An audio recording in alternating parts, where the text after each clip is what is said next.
Breakfast kami, kaya lang hindi kami nakabili ng itlog. Pero, isa sa mga smart na ginawa namin dito ay yung ibang mga delata sa bahay. Yun yung kinuha namin, dinala namin dito for breakfast. Sa lahat ng building nila dito sa Azure, may ano sila. Yung pinakababa, may mga food stores, convenience stores, ganyan.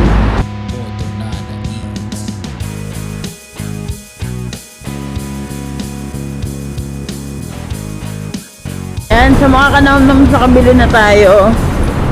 Yan, it's 5:30 in the morning. Yung 3 days, 2 nights stay namin dito, very matipid, kung alam niyo lang. Kaya nakuha namin yung pag-stay namin sa Airbnb ng 2.5 3 days, 2 nights dito. Tapos, matipid talaga kasi yung mga dilata kami sa bahay, yun yung kinuha namin, syempre. Para may food kami dito. Hindi naman kailangan na pag mag-stay ka, kailangan bongga yung food mo palagi.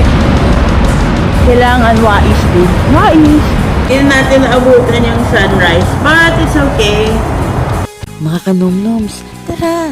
Samahan niyo ko sa ating pagluluto ng ating breakfast. Oo, mga kanomnoms, tamang narinig niyo. Breakfast! Ang ginagawa ko sa bawang, kinakrush ko muna bago ko siya hiwain. Pagkatapos, sibuyas naman, tapos itlog, tapos panoorin niyo na lang.